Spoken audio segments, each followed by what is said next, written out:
6장 주린이도 꼭 알아야 할 주식시장을 움직이는 힘 10가지. 주식시장은 살아있는 생명체와 같습니다. 그래서 흔히 미스터 마켓이라고도 하는데요.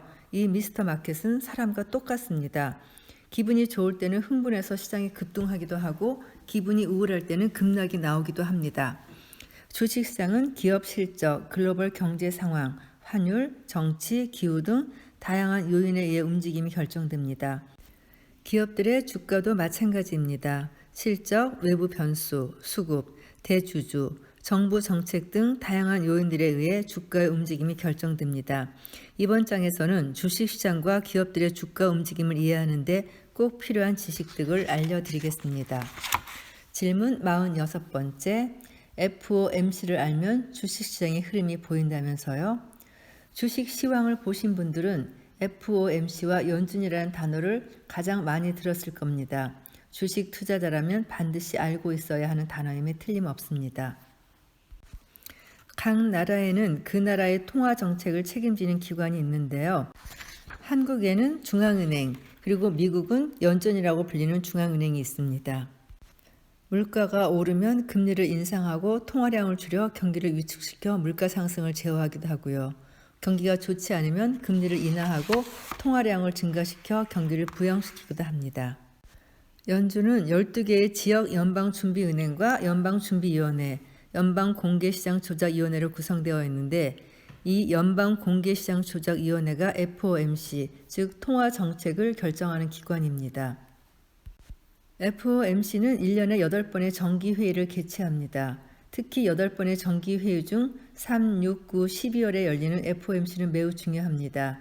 경제에 큰 영향을 줄 수 있는 금리 결정 등 중요한 정책들이 이때 결정되는 경우가 많기 때문입니다. FOMC의 결정은 글로벌 경제와 주식시장에 큰 영향을 끼치기 때문에 투자자들은 꼭 FOMC의 결과를 확인하시기 바랍니다. 47번째 질문. 비둘기파와 매파, 그 차이는 뭔가요? 강경파인 매파는 경기 과열로 물가가 상승하면 금리 인상을 통해 경기 과열을 막으려는 세력을 의미합니다. 반면에 비둘기파는 온건파입니다. 비둘기파는 경기 침체로 물가가 하락하면 금리 인하를 통해 경기를 부양시키려는 세력을 의미합니다. 그러나 매파와 비둘기파는 용어에 큰 의미를 두지는 마시기 바랍니다. 왜 금리를 올리는지, 왜 금리를 내리는지, 왜 금리를 동결시키는지 그 이유를 파악하는 것이 더 중요합니다. 48번째 질문. 양적 완화로 주식시장이 오르는 이유가 뭔가요? 양적 완화는 한마디로 말하면 돈을 풀어주는 겁니다. 물론 그것은 비전통적인 방식의 통화정책입니다.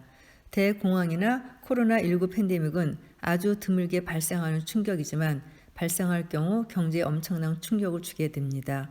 기업들이 도산하고 실업자가 증가하고 나라 경제는 엉망이 되죠.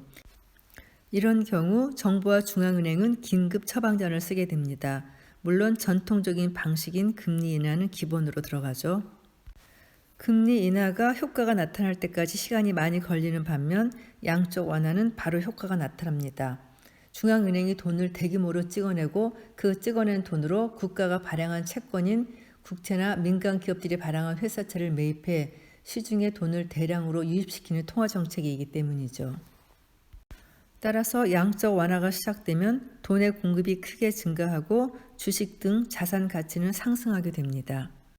돈의 공급이 많아지다 보니 현금과 반대에 위치한 자산인 부동산, 주식, 원자재 등 실물 자산의 가치가 급격히 상승하게 되는 것이죠.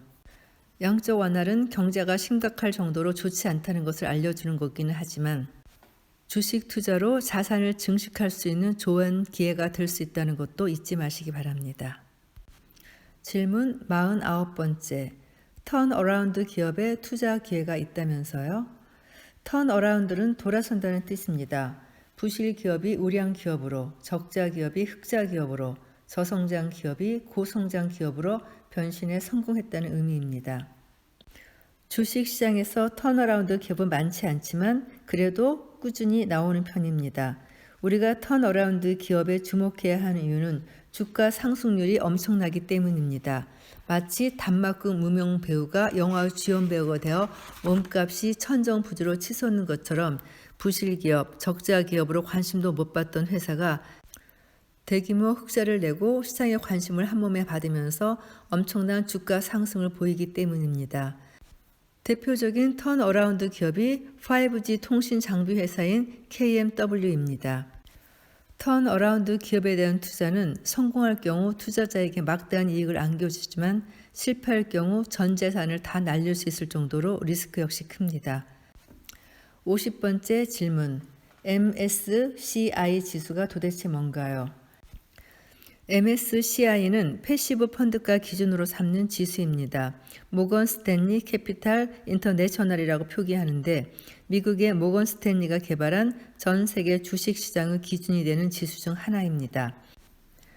MSCI 지수는 2천조 원에 달하는 펀드 자금이 추정하는 기준 지수로 MSCI 신흥지수에 속해 있는 한국 증시는 중국의 편입 비중 확대 때문에 매년 비중이 줄어들고 있습니다.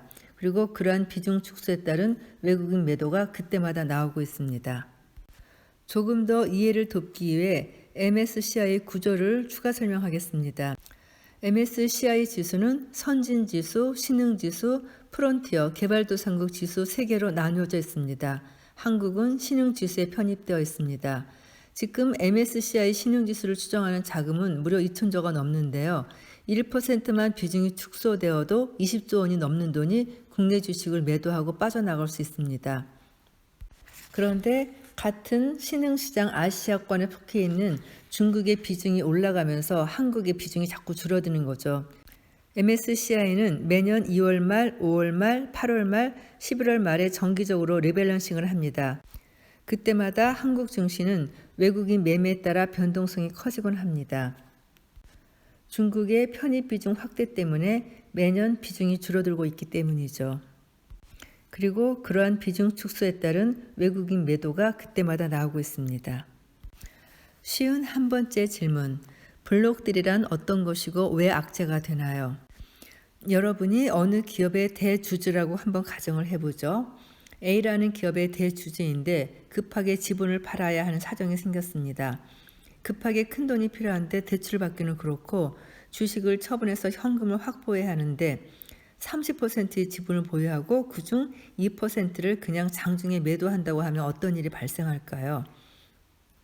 지분 2%는 사실 굉장히 큰 돈입니다. 시가총액 5천억짜리 회사라면 100억 원의 가치의 주식을 파는 거죠. 장중에 주가는 급락할 것이고 주가 급락으로 원하는 가격에 팔기도 어려울 것입니다.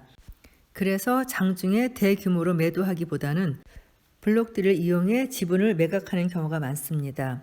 블록딜이란 주식을 대규모로 보유한 주요 주주가 사전에 매도 물량을 인수할 매수자를 구해 시장에 영향을 끼치지 않도록 장 개시 전이나 장 마감 후에 지분을 넘기는 거래를 의미합니다. 지분을 매각하기 전에 투자자를 일단 모집하고요. 보통 현재가에서 7% 아래로 할인을 하는 경우가 많이 있습니다. 블록딜은 주가에 명백한 악재로 작용합니다. 첫째, 유통 주식수가 늘어납니다. 대주주 보유 지분이나 자사주 등은 시장에 쉽게 나오지 않는 물량입니다. 그렇기 때문에 유통 주식수에서 빠지게 되는데요. 유통 주식수가 적을수록 주가에는 긍정적입니다. 거래되는 주식이 적기 때문에 공급 감소로 주가에 긍정적입니다.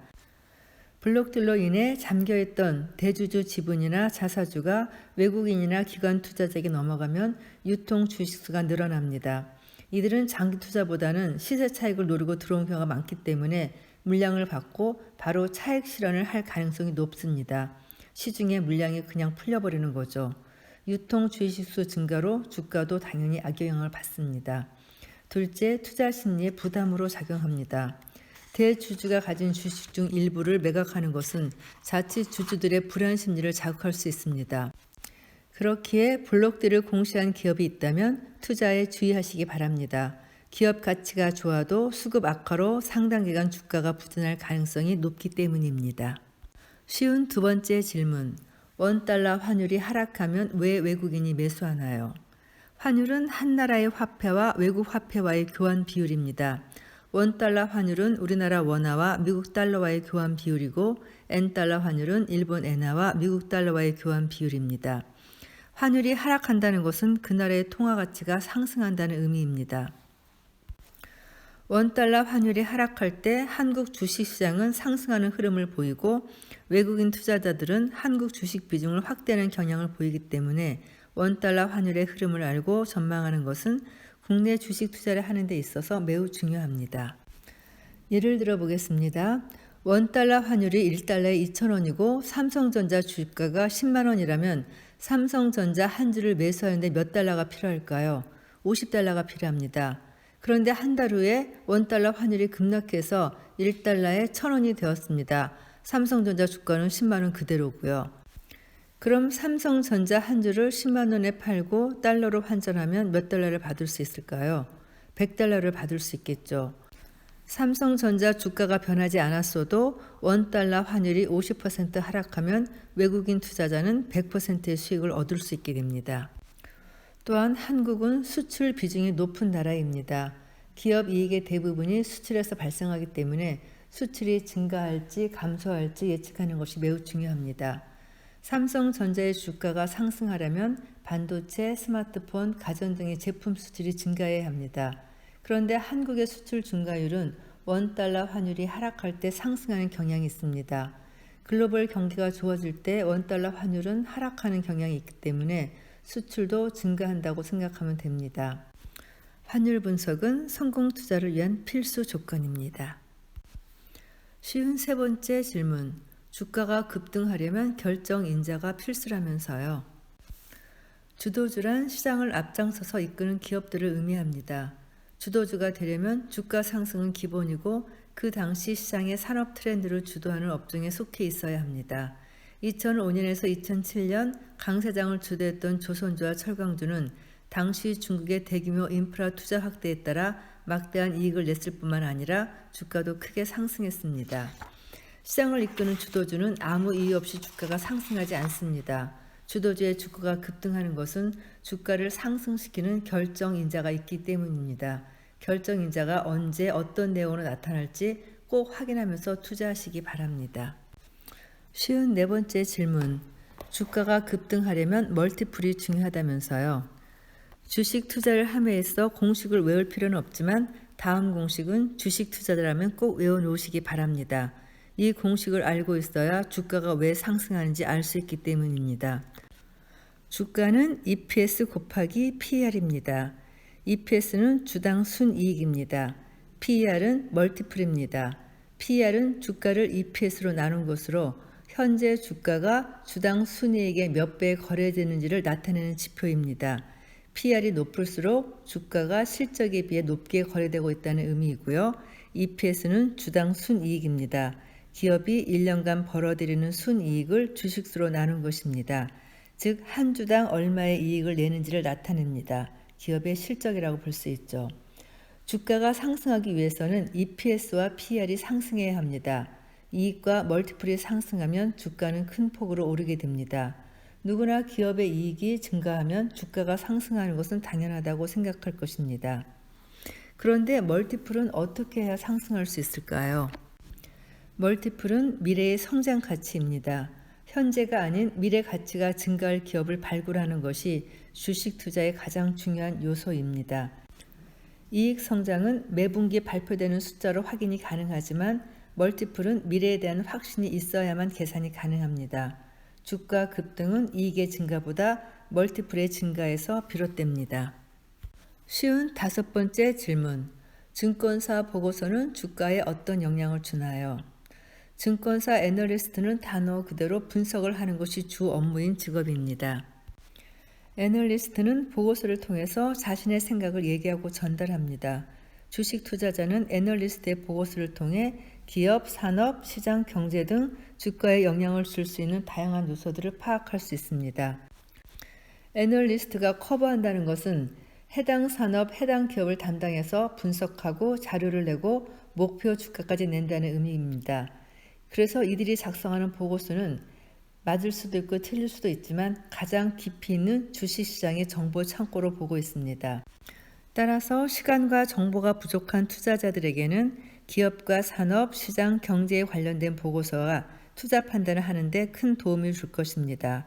보고서를 자주 읽고 깊이 생각하는 훈련을 하시기 바랍니다. 7장. 주린이가 가장 많이 질문하는 주가의 속성 6가지. 주식시장은 우리가 생각하는 일반적인 상식에 역행하는 속성도 가지고 있습니다.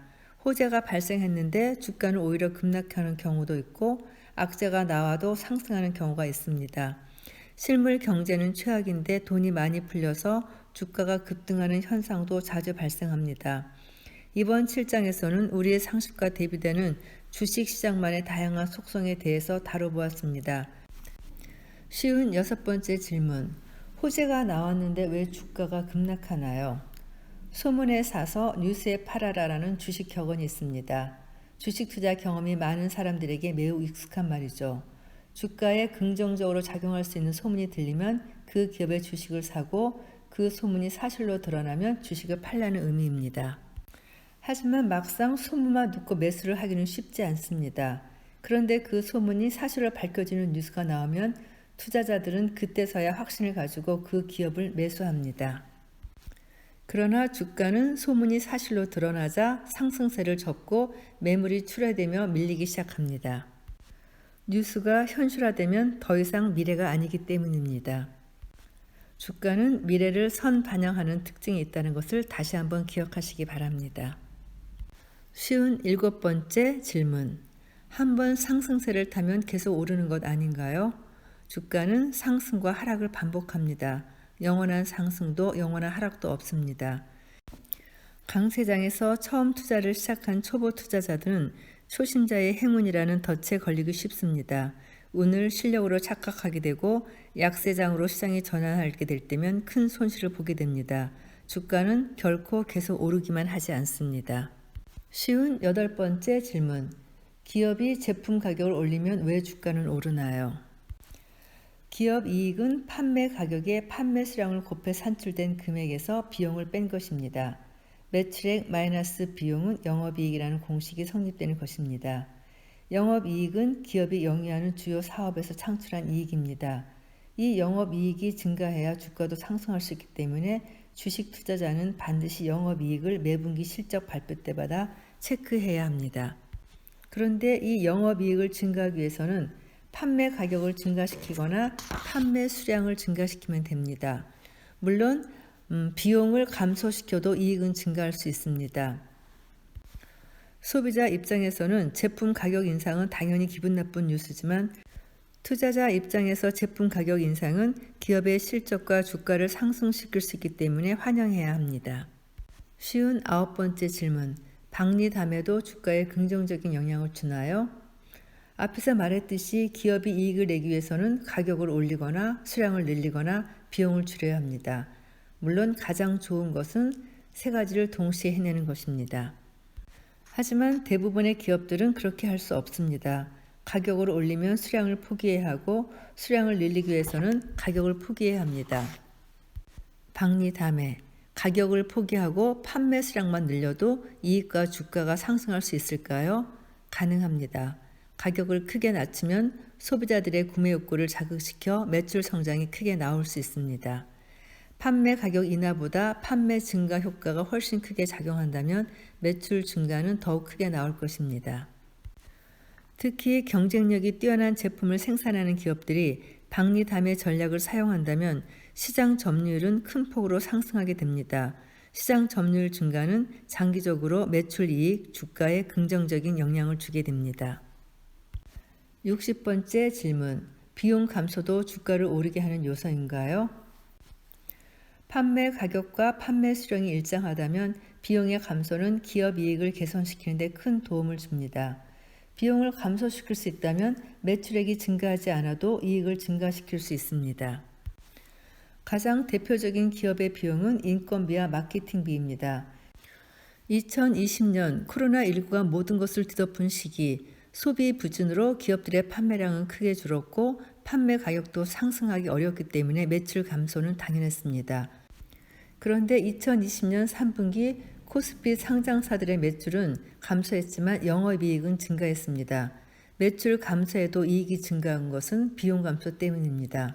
코로나19로 인해 재택근무, 비대면 영업이 시행되었고 인건비가 크게 감소했습니다. 해외 출장도 사실상 금지되면서 출장 비용도 급감했습니다. 소비 경기 악화로 마케팅비 지출도 크게 줄였습니다.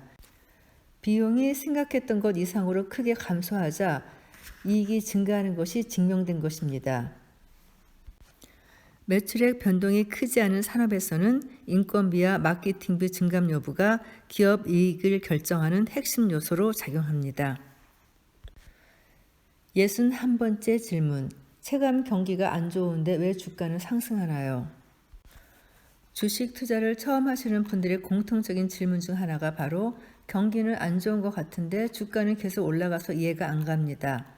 상식적으로 생각하면 맞는 말이죠. 주가는 기업의 이익을 반영하는데 경기가 안 좋은데 기업의 이익이 좋을 리가 없기 때문입니다. 그런데 주가는 경기 침체를 비읍기라도 하듯이 오히려 급등하는 경우가 종종 발생합니다. 이렇듯 주식시장이 실물 경기와 다소 괴리가 발생한 이유는 무엇일까요? 그것은 바로 주식시장이 가지는 세 가지 속성 때문입니다. 첫째, 유동성입니다. 유동성이란 경제학 개념으로 자산을 손실 없이 현금으로 전환할 수 있는 정도를 나타내는 것으로 화폐 경제가 주류가 된 오늘날에는 화폐 자체를 가리키는 경우가 있습니다.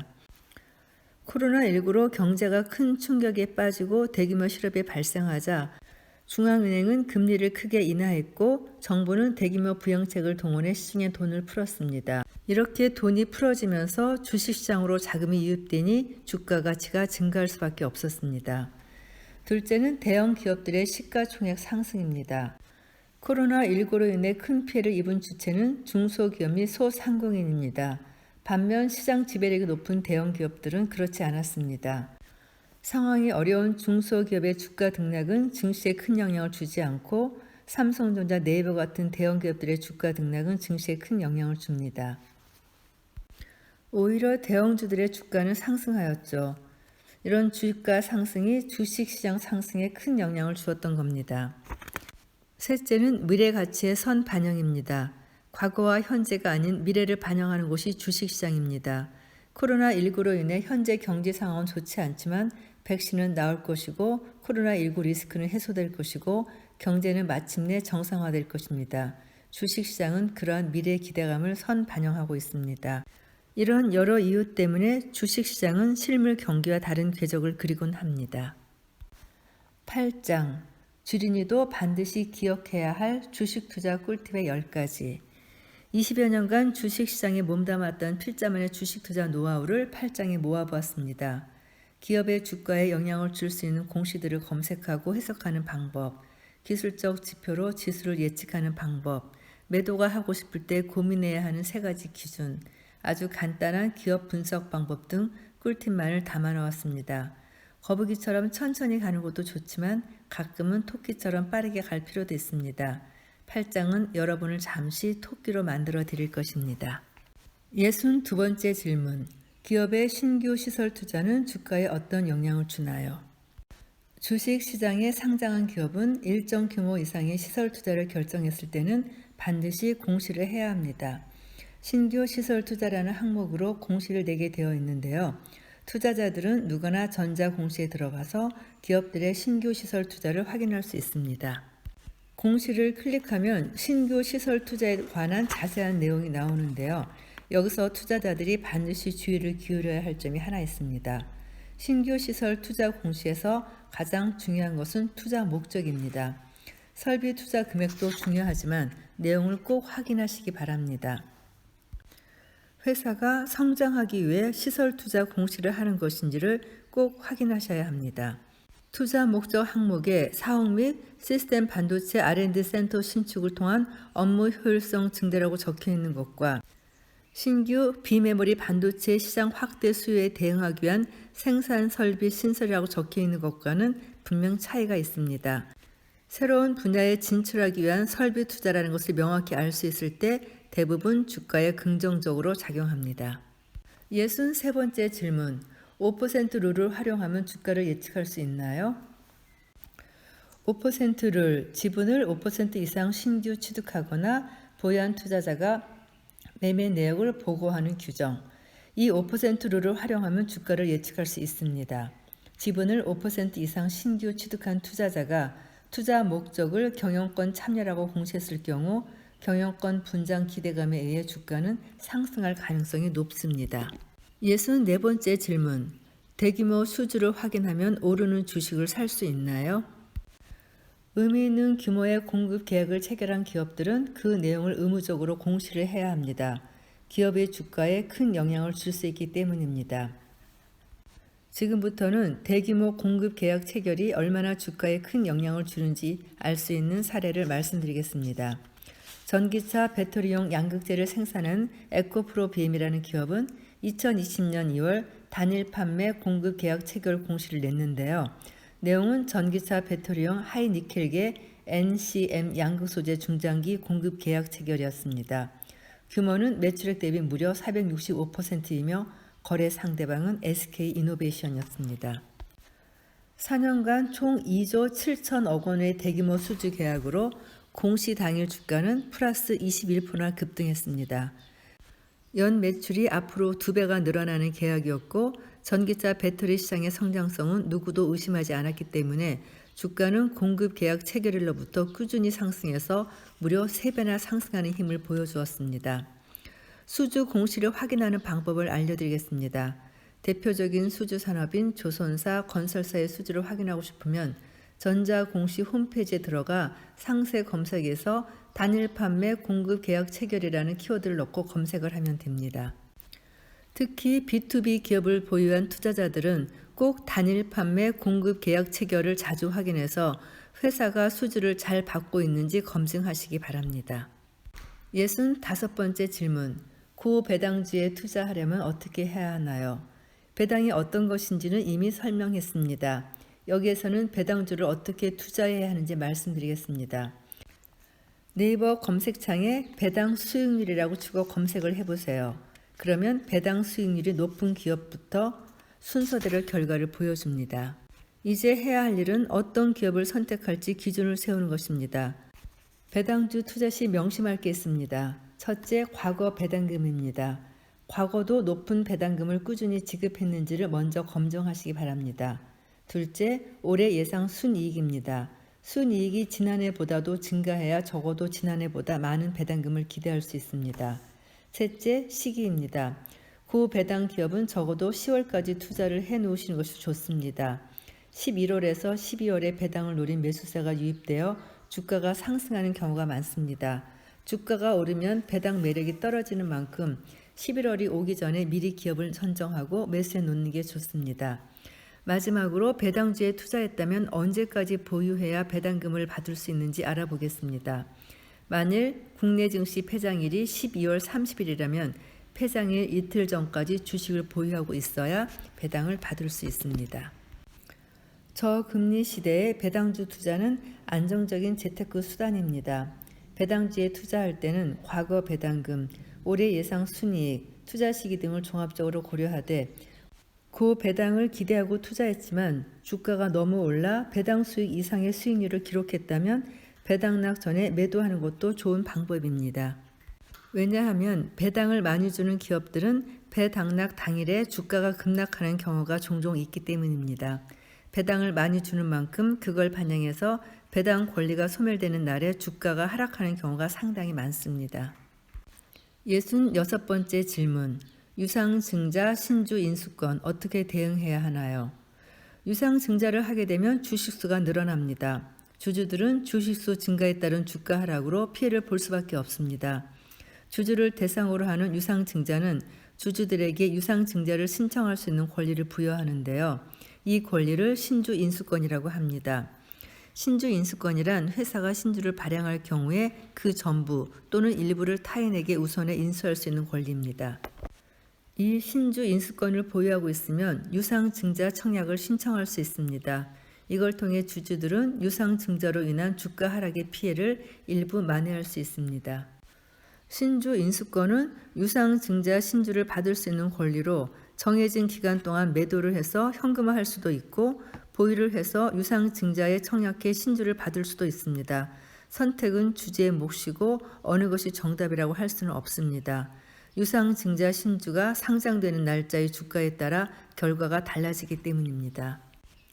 만약 신주 인수권을 그대로 보유한 채 유상증자 청약을 하지 않으면 권리는 자동 소멸됩니다.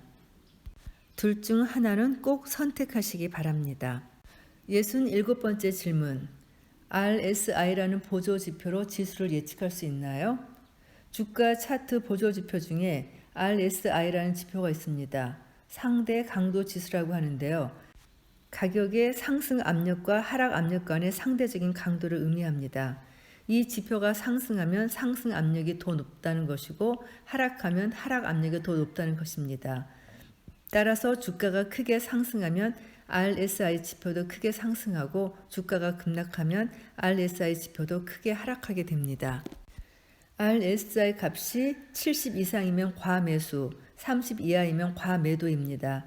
지수 차트에서 RSI가 30 이하일 때만 단기 바닥일 가능성이 높습니다. RSI를 활용하는 팁을 알려드리겠습니다. 각 증권사의 HTS나 MTS에서 차트에 RSI 지표를 먼저 넣으시기 바랍니다. RSI는 개별 종목보다는 지수에 적용하는 게 더 의미가 있습니다.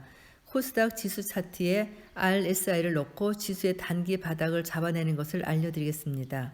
RSI가 30 이하이면 과매도라고 했는데요. 과매도란 주가가 많이 하락했음에도 매도가 강해서 하락세가 더욱 가속화되는 것을 의미합니다. 적정 수준을 넘어서는 과도한 하락을 의미하는 거죠. 코스피 코스닥 지수 차트에서 RSI가 30 이하로 떨어지는 것은 1년에 한두 번 정도만 발생할 정도로 매우 드뭅니다.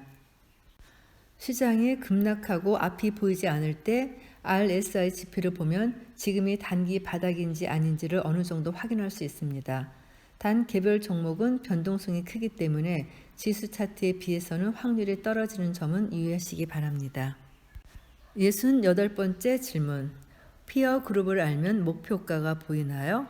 피어 그룹이란 같은 지역이나 공동체 속에서 생활하는 비슷한 나이의 구성원들이 주로 놀이를 중심으로 형성한 동아리를 의미합니다. 또래 집단이라고 생각하면 됩니다. 주식시장에도 또래 집단인 피어 그룹이 존재합니다. 이 피어 그룹을 활용하면 요리할 때 쓰는 계량 스푼처럼 좀 더 명확하게 목표가를 계산할 수 있습니다.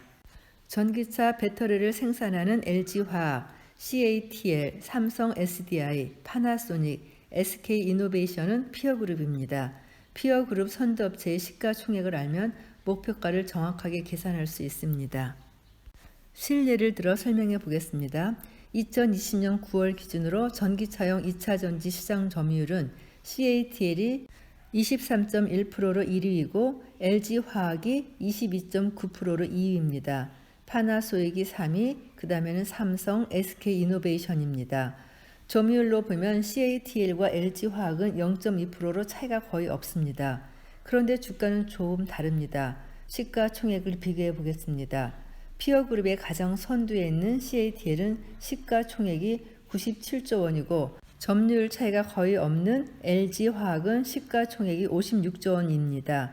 LG화학과 CATL은 비슷한 점유율을 갖고 있는데 기업 가치는 LG화학이 CATL의 절반에 불과합니다. LG화학이 압도적으로 싸다고 할 수 있습니다. 여기서 주식 투자자는 바로 투자 아이디어를 생각해야 합니다. LG화학의 경쟁력만 문제가 없다면 둘 간의 가격차는 좁혀질 것이라는 것을요. LG화학의 시가총액이 56조 원이 아니라 70조, 80조 원을 가도 이상할 게 없다는 것이죠. 25에서 43% 정도의 상승 여력이 있는 것입니다. 시가총액 56조 원이면 주가는 8만 원 정도가 됩니다. 10만 원에서 11만 5천 원까지 상승할 수 있고 이 구간을 목표가로 설정할 수 있습니다. 여러 변수가 작용할 수 있기 때문에 이 방식이 100% 맞다고 할 수는 없지만 피어그룹을 활용하면 목표가를 막연히 설정할 필요가 없습니다. 보다 명확하게 목표가를 설정할 수 있고 그에 따른 투자 전략도 명확하게 세울 수 있습니다. 69번째 질문. 주식을 매도하는 게 어려운데 특별한 비결이 없나요?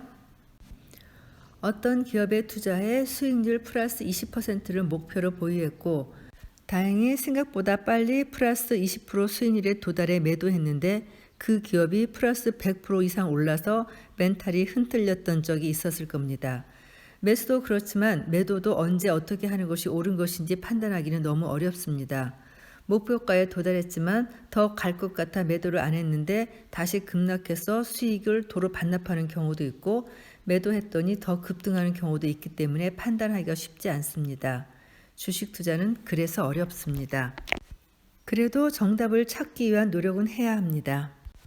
저는 여러분에게 목표대로 매도하는 것보다는 상황을 더 보고 매도할 것을 권유드리고 싶습니다.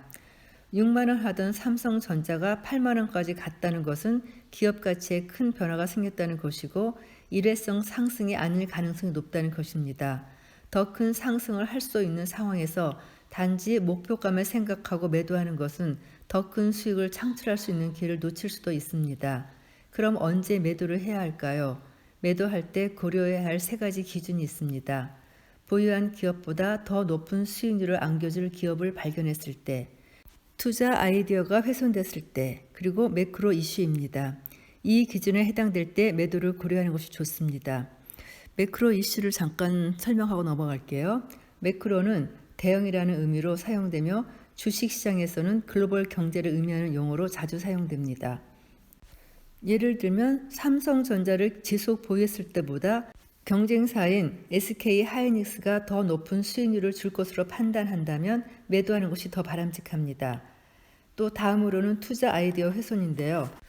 만약 중국의 어떤 기업이 대규모 투자와 기술 개발로 삼성전자의 점유율을 위협해 삼성전자의 실적에 악영향을 주는 상황이 발생했다면 그때는 매도를 고려해야 합니다. 메모리 반도체 업황 호조 1위 기업으로서의 막대한 이익 창출에는 투자 아이디어가 훼손되었기 때문입니다. 마지막으로는 매크로 이슈입니다. 매크로는 주식시장과 개별 기업에 영향을 줄 수 있는 경제 상황이라고 생각하면 됩니다. 예를 들면 2018년과 19년 미국과 중국이 예기치 못한 무역 분쟁으로 한국의 수출은 악영향을 받았고 반도체, 자동차, 석유화학 등의 대표 수출 업종은 실적도 주가도 하락세가 보였습니다. 삼성전자 역시 수출 기업으로 이러한 매크로 이슈에서 자유로울 수는 없습니다. 이 역시 매도를 고려해야 합니다. 주식 투자에서 가장 어려운 것이 매도입니다. 언제 어떤 가격에 어떤 이유로 팔아야 하는지 정답이 없기 때문입니다. 더 나은 기업의 발견, 투자 아이디어의 훼손, 매크로 이슈라는 세 가지 매도 원칙을 기준으로 삼고 매도를 고민해 보시기 바랍니다. 70번째 질문, 기업 분석을 5분 만에 끝내는 방법이 있다면서요? 기업을 분석하려면 시간이 상당히 많이 소요됩니다. 잘하는 기업도 자세히 분석하기 위해서 증권사 보고서도 봐야 되고 사업 분기 보고서 등도 면밀히 살펴봐야 합니다. 특히 주식 투자를 처음 하는 분들은 방법도 모르기 때문에 더 힘들 수밖에 없습니다. 그래도 기업을 알고 투자해야 합니다. 5분 만에 간단히 기업 분석하는 법을 알려드리겠습니다. 네이버 검색창에 이노션을 입력하고 검색을 해보겠습니다. 이노션이라는 기업을 전혀 모른다고 가정하고 분석을 해보겠습니다. 재무 정보를 클릭하면 이노션의 기업 정보의 화면이 나옵니다. 이렇게 잠깐 검색만 해봐도 내가 투자하려는 기업이 어떤 사업을 하고 있고 최대 주주는 누구이고 시가총액은 어느 정도 되고 매출액과 영업이익은 어느 정도이고 이익은 꾸준히 증가하는지 감소하는지 부채는 자본보다 많은 것인지 정도 확인할 수 있습니다. 5분만 투자해도 최소한의 투자 검증은 가능합니다. 71번째 질문, 양질의 투자 정보 사이트는 어떻게 할 수 있나요? 주식시장에는 수많은 정보들이 있습니다. 지금 이 시간에도 엄청난 양의 투자 정보들이 쏟아지고 있습니다. 투자자가 그 많은 정보를 알기도 어렵지만 그 중에서 양질의 정보를 골라내는 것은 더욱 어려운 일입니다. 여러분의 주식 투자에 조금이라도 도움이 될 수 있는 양질의 투자 정보 사이트를 소개하겠습니다. 먼저 컴퍼니 가이드, 그리고 전자공시, 한국 IR 협의회, 빅킨즈, 빅파이낸스, 박회사의 투자 이야기, 838 커뮤니케이션, 인베스팅닷컴, 그로스파인더의 주식 이야기, 피터 게이, 와이민 투자자로서의 삶, 피터 린치 아들, 밸류푸스, 베가스 풍류객, 환경 컨센서스. 간혹 유료 회원 가입도 필요하지만 대부분 무료 사이트들도 많으니까 여러분들에게 필요한 사이트를 방문해서 좋은 정보를 취득하시기 바랍니다. 이제 마지막 9장입니다. 주린이도 꼭 알아야 할 주의사항 6가지. 주식 투자를 하다 보면 꽃길이 아닌 가시밭길도 자주 만나게 됩니다. 의도치 않게 위험한 기업에 투자해서 큰 손실을 보는 경우도 생기기 마련입니다. 주식시장에서 장기간 안정적인 수익을 내기 위해서는 애초에 가시밭길을 걸을 수 있는 상황을 차단해야 합니다. 9장에서는 주식 투자자들이 반드시 피해야 하는 기업 위험과 투자 유의사항을 설명해 놓았습니다. 이번 장을 통해서 투자 위험 요소를 사전에 제거하고 안전하게 투자하기를 바랍니다. 72번째 질문. 관리 종목과 상장 폐지는 얼마나 위험한 건가요? 상장 폐지는 코스피 코스닥이라는 국내 주식시장에서 거래를 하지 못하고 시장 밖으로 쫓겨난다는 의미입니다. 기업에게는 거의 사형 선고와 같은 의미라고 생각하면 됩니다. 물론 상장 폐지가 된다고 해서 기업이 소멸되는 것은 아닙니다. 기업은 존속하게 되지만 주식시장에서 거래만 못하는 것입니다. 코스피 코스닥 시장이 아닌 장외 시장에서는 거래가 가능합니다. 관리 종목은 상장 폐지 전 단계라고 보시면 됩니다. 네이버 지식백과에 보면 관리 종목을 이렇게 정의하고 있습니다. 상장 폐지 기준에 해당될 우려가 있다는 것을 예고해 투자자에게 투자에 유의토록 주의를 환기하고 기업에는 정상화를 도모할 수 있도록 하기 위해 지정된다.